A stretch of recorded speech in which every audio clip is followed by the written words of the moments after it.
Come with us on a moonlight walk around Rome. We start this episode on a walking tour we did, starting in the beautiful Piazza Navona with its spectacular 3 fountains.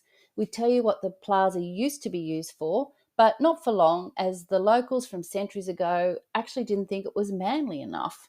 Next, we wander the streets and pass by the incredible Pantheon with its dome that is the biggest unsupported dome in the world and has 16 imposing columns that are the entrance to the now Catholic Church.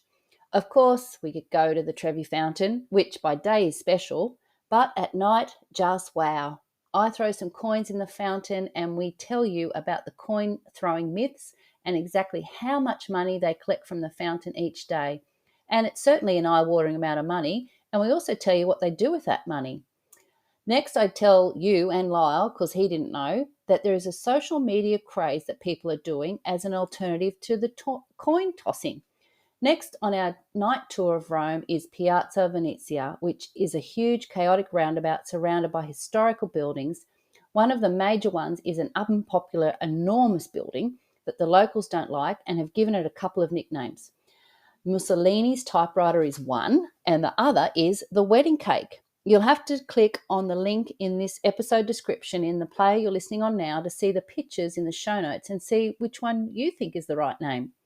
Of course, it's a short walk from the piazza to the Colosseum, past Trajan's Column and the Roman Forum, which are all lit up and are just glowing in the night. Wandering around the Colosseum at night time is a memory that you will never forget. We take you to some other special nighttime spots, including the Spanish Steps and Piazza Spagna, and tell you all about the Italian fashion parade that you see walking the streets every night. Boy, those Italians have some nice outfits. Lastly, you will come with us to our favourite little hidden bar right in the heart of Rome, the Highlander.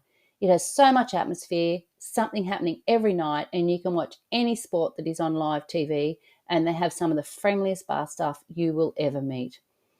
It would be fabulous if you could give us a follow or a subscribe on the player you're listening on right now. It means you won't miss an upcoming episode and really helps the podcast get discovered by more people. So thank you for doing that. And please enjoy episode 68, all about Rome at night. Cheers! And welcome to the Beach Travel Wine Podcast. We are your hosts. I'm Leanne. And I'm Lyle, and this is the travel podcast for beach-loving, wine-drinking couples over 50. So if that sounds like you, grab yourself a drink, sit back, relax and listen as we go travelling the world, one wine at a time. Cheers. Good morning, Lyle, and welcome to the Beach Travel Wine Podcast studio. Buongiorno, Leonita. Now, I'm feeling very beach travel winey because You've got your T-shirt on. I've got my Beach Travel Wine T-shirt on. I've got my Beach Travel Wine Eau de Parfum that I made, and that's a story for another day, but, you know, I've made my own beach travel wine I wonder where you were going perfume. with that. And we're sitting here and we're looking at the beach, right? It's a beautiful day. A perfect day. We're going to have a wine later because it's only morning. It's a bit early. But the travel part, we're going to bring you now because we are traveling back to Rome, yes? See. And today's episode is all about a moonlight walk around the marvels of Rome that we did. Now, some of these places we have talked about in previous episodes, but, you know, we did a guided walk and we got lots of new information, and we're just going to tell you about we did go to some new places and just how beautiful it is at night. Yes, we did, and our tour guide was Luis from Spagna. Yeah, he was great, wasn't he? Yeah. Now, we started, though, in Piazza Navona. Now, this is one of those places that we were told by so many people, you need to go to this plaza. It's beautiful, it's beautiful, it's beautiful. So we went there a bit early, bit before the sunset tour started, and wow, it's this massive big plaza that used to be what would it used to be? Yeah, it was built on the site of the Stadium of Domitian. Our guide showed us the ancient ruins of the Stadium of Domitian, hidden about 4.5 metres below the street level. So he actually showed us where that was. Yeah, it was like glassed in. Yeah. Will you tell us a bit more about it, and then I'll tell them what we did and what we saw, yeah? Yeah, the Stadium of Domitian was inaugurated in 86 AD. So the plaza was a stadium?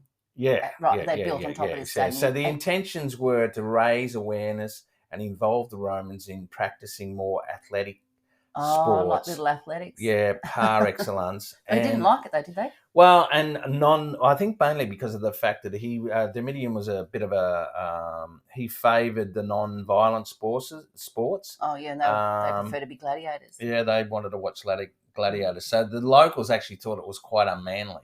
Okay, so like anyway, shot put or javelin and stuff. Yeah, all that sort of stuff. So hey, I'll cut the head off and you throw it. That would have worked, wouldn't it? I would have thought so. Sorry, go on.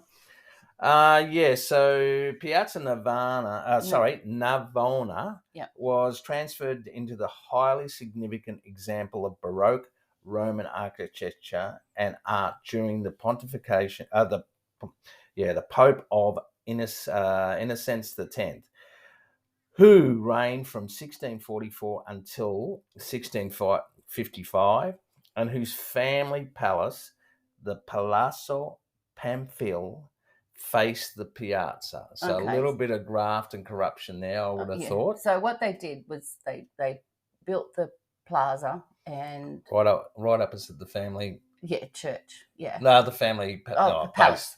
Palace. Yeah. Okay. All right. So in the centre stands the famous fountain of the Four Rivers. Okay. That was built in 1651 by our new favourite sculptor, by Gian Lorenzo Bernini. Can I tell people what that looks like now? Yeah, sure. Well, you describe it a bit more, like Well, it's basically topped by an obelisk of Domitian, brought in pieces from the Circus Maxentius. Right. The Four Rivers are represented. That is the Nile from Africa, the Ganges of Asia, the Danube from Europe, and the Rio del Plata of the Americas. Okay, so this statue is right in the middle of the plaza, and it's probably the most dominant feature because it's right out front of the church, which you're going to tell us about in a minute. But as Lyle said, it represents four rivers. So there's four sort of sculptures, at the bottom, and each one's representing the river. And there's, water coming, fountains, spurting down into the big base, which is this great big round pond, and then above that is that massive big obelisk. It is so impressive and so beautiful. I've got lots of photos of that. I went a bit berserk actually with the fountains on our website at beachtravelwine.com, episode 68. And as I said, like you can walk around it, and because we were there sort of at the end of the day, the sun was starting to go down, and just the colours, the changing of the colours on the fountain and the water. It was just it was magnificent, wasn't it? So it's huge.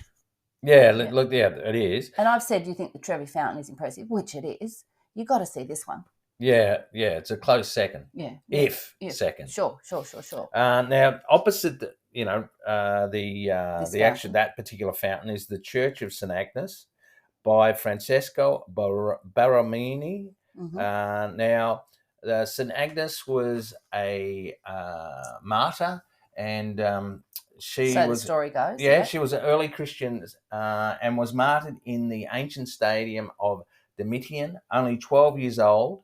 Now, the legend has it that they tried to burn her at the stake, but she wouldn't. She was a witch. Yeah. Yeah, she wouldn't catch fire. So they chopped her head off. So they decapitated her. Mm-hmm. So that's that church. And I've got some pictures of the church too. But just to describe it, it's got the big dome and it's got the spires, and it's right sort of at the bottom end of the plaza. And it sort of dominates. When you walk into the plaza, there's these beautiful buildings, which is sort of the yellow colours and the oranges, and then it's in the middle of that there's this massive church, and out the front they've got all these street sort of artists and things. There's people doing the portraits and selling the street food, and people walking around in costumes and things. It's pretty nice, and that's down the end, one end of the plaza. So check out that church because you can go in and have a look at that one. Yeah, and there's another two fountains. Yeah. At the southern end is the Fontana de Moro with a basin and four tritons sculptured by Giacomo del Porta in 1575, to which In 1673, Bernini added a statue of Moore wrestling with a dolphin. Yep. Now, the third one. The third. Which is probably my favourite. Is at the northern end, Yeah. is the Fountain of Neptune. That was sculpted in 1574, also created by Giacomo del Porta. The statue of Neptune by Antonio del Bitti was added in 1878 to create a balance with La Fontana del Moro. Okay, so all that sort of artists going on, and they added bits to it. But I like this one because it's sort of close to the ground, and it's not a star shape, but the outside of it is like quite, what's the word, jagged, like it's not a round circle, and it's probably 30 centimetres, but it's so wide that the fountain and the sculptures are in the middle, so it takes up quite a big space. And just to try to get a photo of all of that, but if you stand at one side you can see all the beautiful coloured buildings, and if you're another side you can see the church. And then we actually sat and had dinner. Correct. Because as I said, we went early, and we were sort of up near this fountain, and it's beautiful. And the other thing that they've got in this plaza, which they have all over Rome, but they have these free water places like fountains. So right near the top fountain, the Neptune fountain, is this little ancient little place where you can go and fill your water bottle up and stuff. So there's lots of kids splashing around in the water there. So you can actually sit on the edge of this one, and I just thought it was really beautiful. And it's a big plaza. It's just beautiful, wasn't it? Yeah, just to explain, to go back a step, with the fountains, there's two parts to the fountain. There's actually the creation of the fountain, the basin as they call it, and then the second part of that is actually the statue that goes into the fountain. So that's why there's two. We've mentioned two people that created the actual fountains. Oh, is that why? That's what it is. Oh, okay. So now, do you know which movies were filmed around that particular I do. There was plaza? one. Yes, there was one with Tom Hanks, Angels and Demons. Correct. Yay. And I don't know. That's all I remember. Okay. There was another fabulous movie in 1970, Catch 22. Yep. Then you've got National Lampoon Vacation. Funny one. And probably one of my favourites was American Assassin in 2017. Oh, I'll have to watch that one. You will. So we all met for our little gathering at the Piazza Navona, and then we left there on our moonlight walk, and we headed towards the Pantheon, but we went past this really interesting building, the Temple of Hadrian. Do you pronounce the H? Yeah, you do. Yeah, it's look, as you're walking along in doing this particular tour, you're going past a whole bunch of very, very historical buildings, and they're all lit up beautifully. So as we headed towards the Pantheon, we passed the Palazzo Madama, which is the seat of the Italian Senate. Now, construction started in the late 15th century and was completed in 1505. See, I get those two mixed up, sorry. Yeah, okay. Yeah. So, and that was for, have a guess who? Yeah. The Medici family. Medici, yeah. Now, I was going to say Cosimo, but Medici family. Yeah. It housed two Medici cardinals who both later became popes. Right. Catherine de Medici also lived here before she was married to Henry, son of King Francis I of France, in 1533. Cardinal Francesco Maria del Monte, patron of artist Caravaggio, lived there until his death in 1627. Okay. Yeah. And from what I can gather, Cardinal del Monte was a bit of a party animal, and so it was very well known for lots of parties. Yeah, okay, so that's very close to the Piazza Navona. Yes, then, as you said, we passed the Temple of Adrian. Now, well, it's Adrian spelt with a H, but sometimes the H is silent in the Romance languages. So anyway, sorry, Adrian or Hadrian, whatever you want to say, yeah? Yeah, well, the Temple of Adrian was for the worship of Emperor Adrian, who reigned 117 to 130 AD. It was built by his successor's son, in this case by Antonius Pius, who dedicated his temple in 145 AD. Now, once again, it was an adopted son. Now, the things that Adrian were famous for, Adrian's Wall is the most visible and best known land frontier of the Roman Empire, the most important and substantial of Roman remains in Britain. Yeah, so there's Hadrian's Temple we're talking about, but there was also a big wall. Yeah, sure. From one side of Britain to the other. And he also basically was the last emperor to, after the Pantheon was destroyed by fire, he actually rebuilt it. So he was actually responsible for the Pantheon as well. Now, this particular wall, which blew me away, and because I ended up going back and having a look at the map of England, the UK, and where Adrian's Wall was. Now, it actually is UNESCO World Heritage listed, and it goes from coast to coast, and it's 73 miles across, or 135 kilometres. Right, but back to Rome and the temple. Yes, is this is the one with the columns, yeah? Yeah. It's rectangular shaped temple. What shape is it? Rectangular. Good. Yep. Shaped temple was designed with 15 columns on the longer side, while 8 columns lined the shorter sides. Yeah. So massive columns. Yeah. So, and the good thing about this particular one, every night at dusk, there's a very cool free 10-minute sound and light show at the temple in the Piazza di Pietra.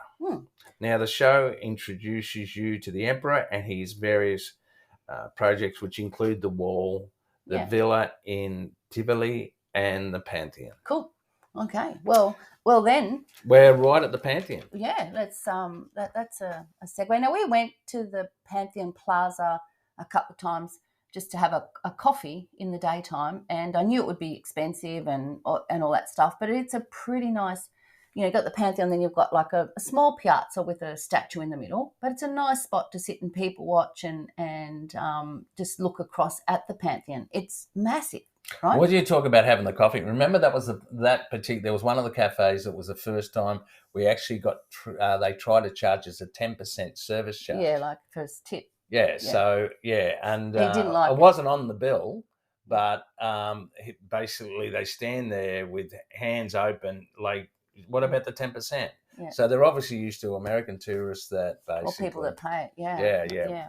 But I've got some really nice pictures of the Pantheon, and, like especially at this time when the sun's going down and moonlight and stuff, and it's, it's got like all these rows of massive big columns out the front, and then it's got the dome, which you're going to tell us about at the back, and, there's also a photo of the fountain and the obelisk in the middle of the piazza. It's pretty impressive, isn't it? And you can see by the photos the people in it how little they are compared to the size of this building. So tell us a bit about what is the Pantheon.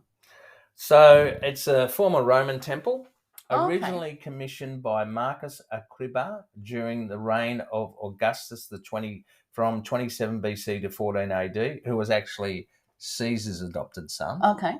Was rebuilt by Adrian in 126 AD with 16 Corinthian pillars. The dome is still the world's largest unreinforced concrete dome. So it's as high as it is wide.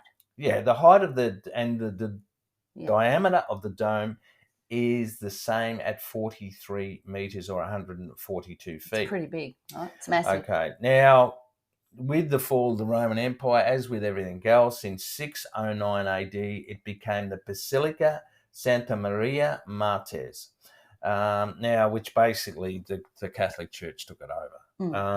But they took all the decoration off it, didn't they? Yeah, the bronze. Yeah, because the dome was covered in bronze. So they didn't want the Roman temple to be better than... the Roman temple to be better than the church, so they took all that off. Still looks impressive, though. Oh, yeah. And one of the really unique things is there's a hole or an oculus.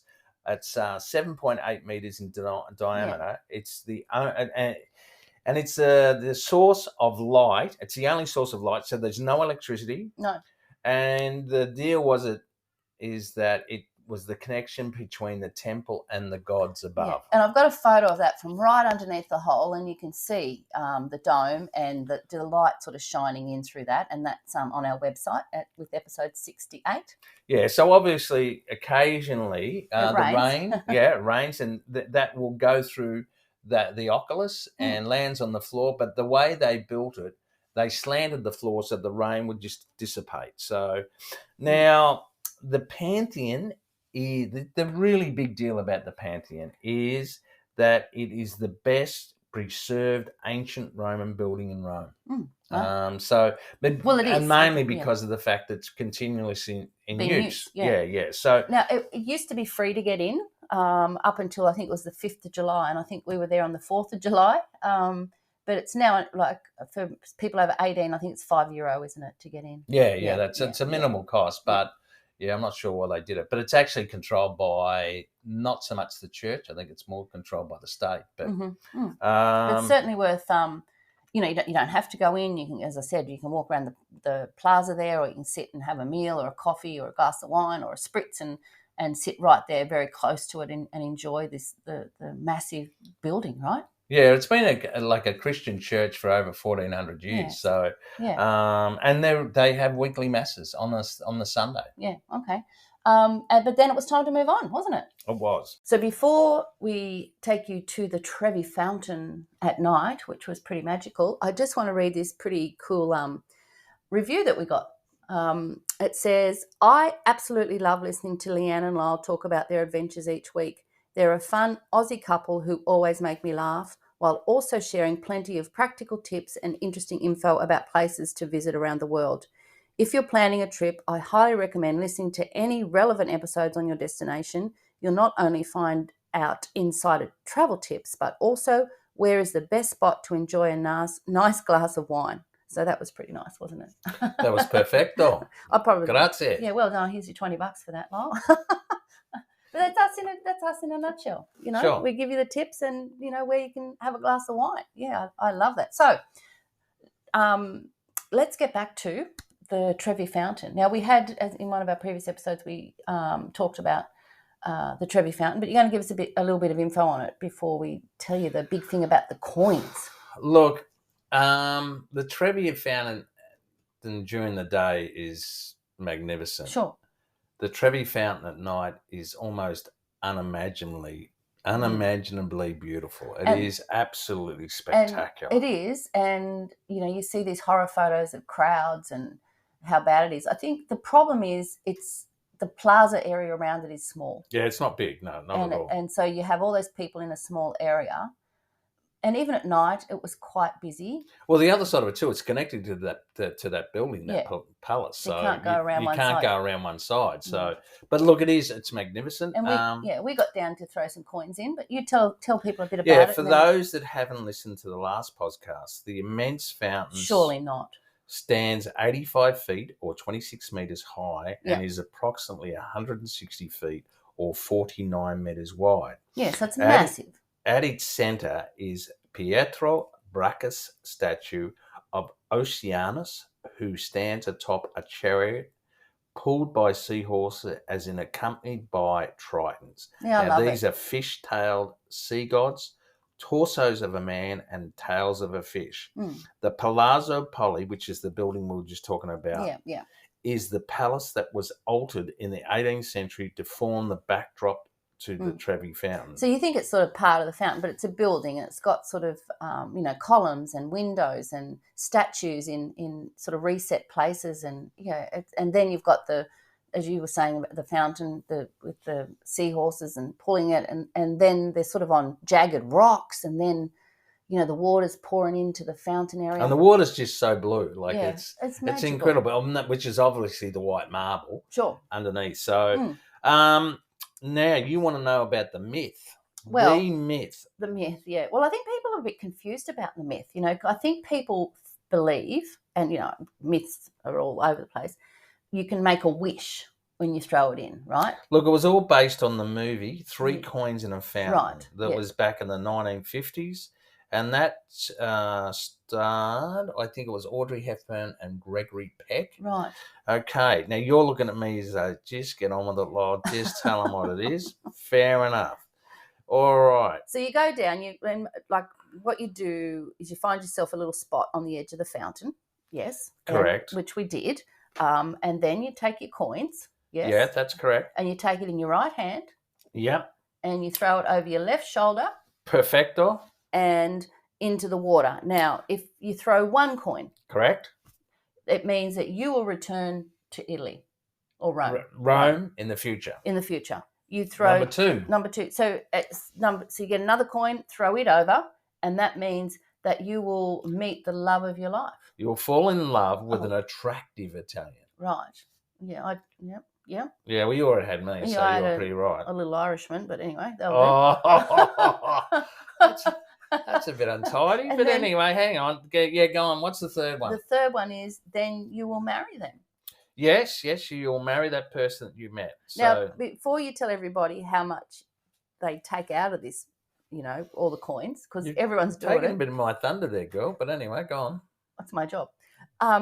I'm going to let you tell them, though. I'm not going to do that. You can do that. But what I'm going to say is I've been seeing or targeted with videos on Instagram, etc. And I didn't actually see it happen for real, but people are trying to be funny and they take their credit card down and swipe it through the water.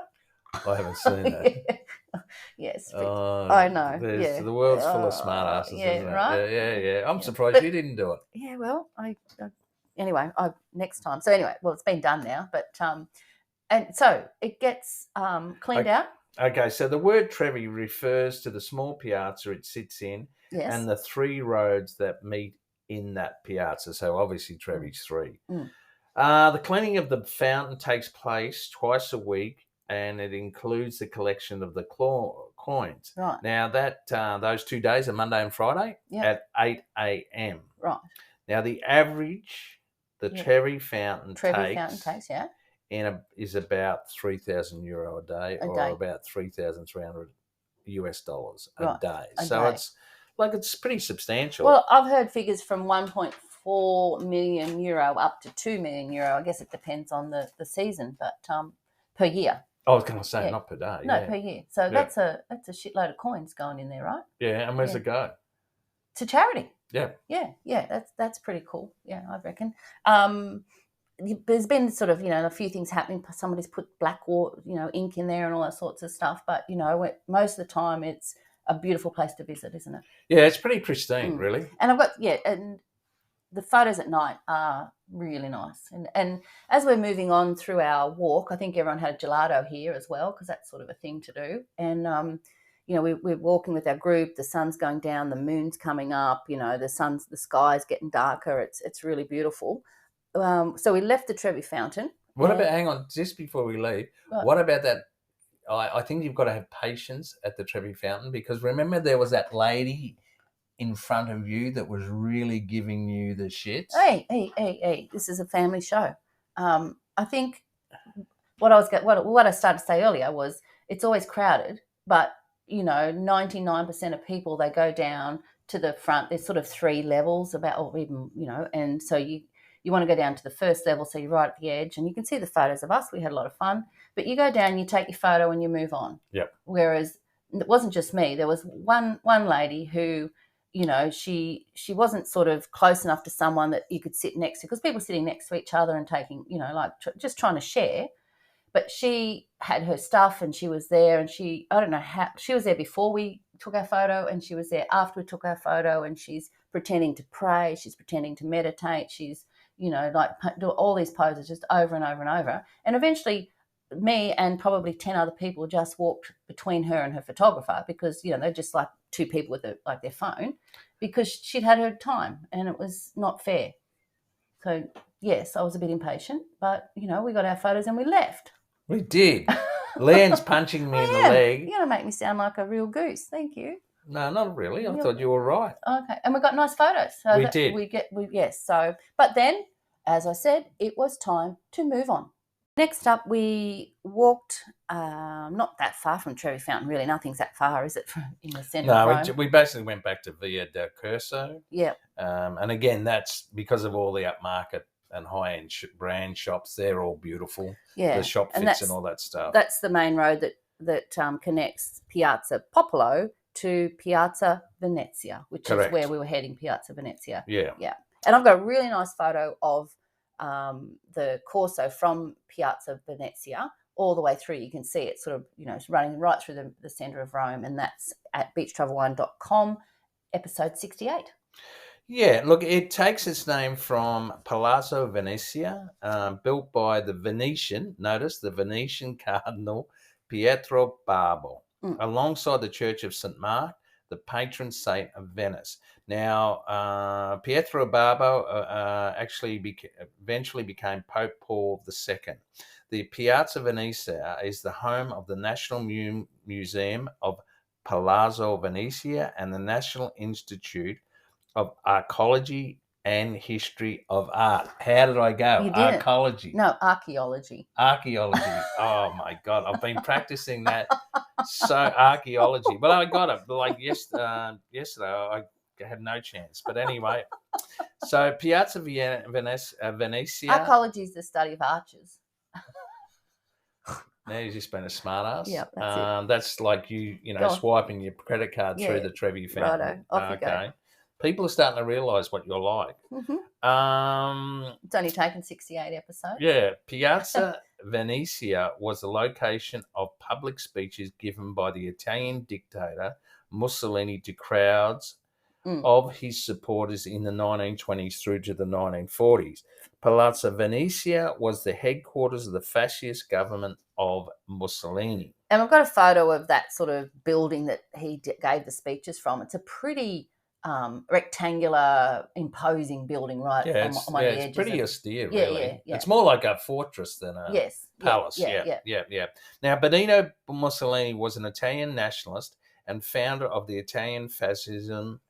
He ruled Italy from 1922 to 1925 as a prime minister, and from 1925 to 1943 as Il Duce, the fascist dictator. And he was actually by trade a journalist. Okay, that's it, yeah. So the Piazza Venezia, just to give you a bit of a description, it's not actually an open plaza. It's sort of like a massive roundabout. And it's just been in that new Mission Impossible movie that we haven't seen yet, but we saw the trailer for it, and they're racing around. And we had to try and cross the road there a couple of times. The traffic is chaotic. Yeah, it is. It's like typical stereotype traffic that you think of in Rome, just trying to get across. Even it was just bizarre. So there's this sort of big green area in the middle and the road going around it. And so you've got Mussolini's, the building we're talking about on one side. And then there's sort of like a palace that Napoleon's mother. Am I getting Yes. Yeah? As I call it. Yes. Neapolitan. Yes. No, it's Napoleon's mother, Letizia Bonaparte, lived in the famous Piazza Venezia until her death in 1836. Now, can I talk about the building on the opposite side? I was hoping you were. Right, because I've got a couple of photos of this, and I've got one from right back, so you can see it's an imposing big building. Now, this building it stands out, and you're like, my God, that must be important. And and I want you to go and have a look at the pictures and tell me what you think, because it's called, it's got two sort of, nicknames. And it's either called the typewriter or Mussolini's typewriter or the wedding cake. So this building they think looks like this massive big typewriter or a wedding cake. And I think it's more like a wedding cake. However, because tell us about this building. Okay, it's the Monumenta a Vittorio Emanuele II. Did you get that? Yeah. Alta del Patria. Was he an archaeologist? Or the wedding cake. Yeah. Go on. Okay, you're going to be like that for the rest of the day. Yep. Yes. It's Or the wedding cake. The Yeah. Piazza Venezia Square has a white and colossal monument This is of it. Victoria Emmanuel II, also known as yes, I've said that. Yes. The Also, altar of the fatherland. Now, it was built to celebrate the 50th anniversary of the unification of Italy yes. Okay. and that was built between 1885 and 1927. So basically, Mussolini built it. Yeah, and that's why they're a bit. They don't like it. The Italians are not keen on it. Yeah, they. And what's inside it? Bugger all. Nothing. Well, I don't know where there's nothing, but It doesn't house. it doesn't operate. No. Yeah. You can go in, but they said there's nothing to see. What did you call it? A white elephant. Yeah, so it's that's what I said. It's a white elephant. So it's either the typewriter, Mussolini's typewriter, the wedding cake, or as I would call it, a white elephant. But go and have a look because it's impressive. It's got big horse statues. Yeah, it's got an equestrian sculpture of Victor equestrian. Emmanuel. Yes. Takes pride of place, while two imposing chariot guided by the goddess Victoria dominates the portico from on high. Yeah. Look, it's all made of white marble. Look, it is. They've got it's the Italian impressive. flags, and it's huge. Yeah, look, it's colossal, but it just, it's just out of place. I think it just, with I think because it's right at the where the Capitol Hill was, and I think part of the reason why they're a bit, the Italians that are a bit dirty on it, when they built it, they had to excavate part of Capitol Hill. Yeah. So, which is obviously ancient Rome. But if you don't know the history of it, know that people don't like it. I actually don't think it's out of place. I think it actually dominates and looks good in the plaza. Well, when I first saw it, the first thing I thought was, "Wow, what the hell is that?" Yeah. Anyway, all right. So go and check out the pictures. As I said, let me know what you think. Is it a wedding cake or a typewriter or just a big white elephant? I don't know. What did you think? Well, it was, especially at night when it was lit up, I thought it was fabulous. Yeah, I did too. So now it's dark and the streets, everything's being lit up, and so was this building. And not maybe 50 metres to one side once you leave Piazza, just outside Piazza Venezia, is a whole lot of Roman ruins, right? So there's another road that goes from Piazza Venezia all the way down to the Colosseum. And on one side of the road is another forum of Trajan, right? And on the other side is like the Roman forum that we've talked about. And all these old Roman ruins are lit up, the columns, and, it looks amazing. But the first thing you come across when you leave Piazza Venezia is this massive column, this Trajan's column, and it's lit up from the bottom. And tell us about that, because it's hard to sort of explain until you know what it is, Dom. Okay, so Trajan's column consists of 17 colossal rocks, cylindrical, shaped monolithic elements with a diameter of about 4 meters. These wrap around the pillar 23 times and are decorated with astonishing reliefs. Almost 200 meters of precious white marble. And I have got amazing close-up photos of this. It's stunning. You're not going to believe it. Go and have a look. Yeah. So basically the reliefs are carved. They're carved history of Trajan's story. History, yeah. Okay. And Trajan is an emperor, was he? Correct, yeah. Okay. A spiral staircase is contained within the shaft's interior, which measures 12 feet or 3.7 meters. In diameter. At first, a bronze eagle hair had been placed on the top of the column. After Trajan's death, a bronze statue of the deceased emperor, which was replaced in 1588 by a statue of St. Peter. Yeah. Now, apparently, the statue of Trajan was very, very expensive. Right. Was worth a lot of money. So. Yeah.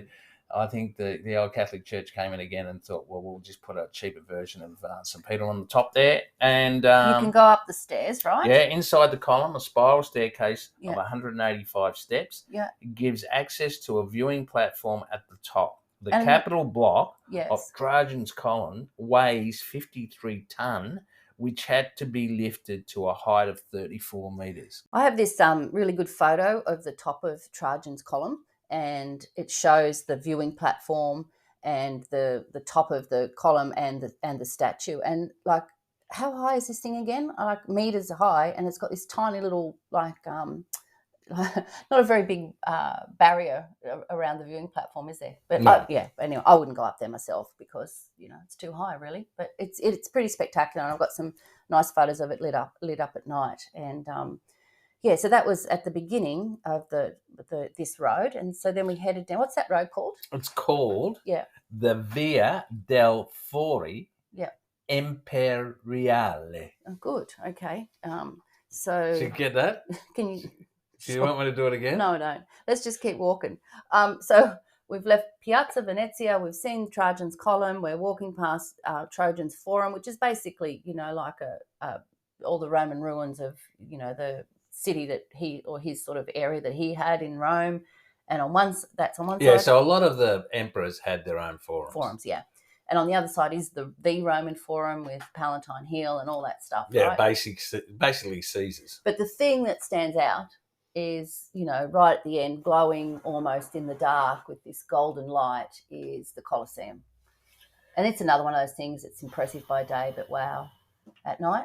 Yeah, I loved it. Yeah, that whole road, as you said, on both sides was just amazing. The way they've lit it up, it's almost like it's not real. But as Leanne said, the Colosseum at the end, I was just blown away with the size of it. And I know this sounds crazy, but the beauty and the remarkable history of the Colosseum. Yeah, it's gorgeous. It was just fabulous. Yeah, we talked a lot about the Colosseum in our previous episode, but so go and have a listen to that if you want to know more about that, because we've got lots of info. But we got some nice photos. We had a wander around there. There's another big sort of Arc de Triomphe down that end, which was lit up as well. Yeah, that's Constantine's Arch. Yeah, it was great. And so I really enjoyed this moonlight walk because that was the end of the sort of main part of it, wasn't it? Yeah. And there were some other highlights that we're going to talk about in a minute, but I'm going to put a link to this tour that we did in the website, the show notes that go with this. So if you go to the podcast player you're on now and go to the episode description, there's a link to episode 68 there where you can go and get the link to this and have a look at the photos as well, because honestly there's some beautiful photos that we took of walking around Rome in the moonlight. Yes? Yeah, look, and so these are a couple of others that you really can't miss. There's the Piazza de Spagna with the Spanish steps leading up to the French monastery church, the Trinita de Monti, and that's neighboured by the astonishingly beautiful Villa Medici. So as you look up the steps, it's, They light up there. It's amazing. Yeah. It's amazing. It is, and then probably it's not a really big piazza, but probably one of my favourites. And it's because I don't know what it was, just the restaurants around it, just the colour. It was just fabulous. Is the Piazza Mignanelli, with the beautiful Colonna del Immacolata, which is the column is relatively new to the internal city. It dates back to 1857 and has a statue of the Virgin Mary on the top. Yeah, now it's 12 metres high. Yeah. It's a really interesting story. Firemen had been responsible for erecting the giant column here originally, and every year on the 8th of December, a fireman climbs right up to the top end of the statue and hangs a wreath of flowers, usually white roses, from Mary's arm.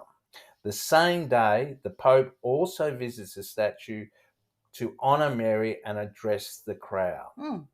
So some poor fireman has to climb up.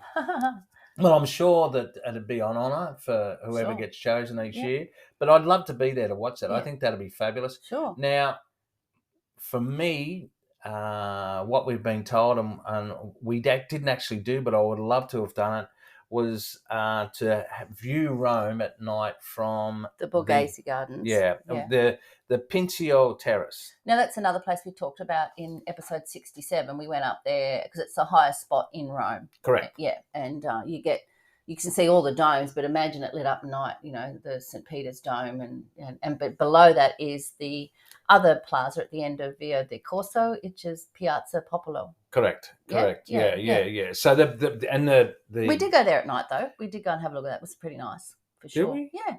When they had the music playing. Oh, that's right.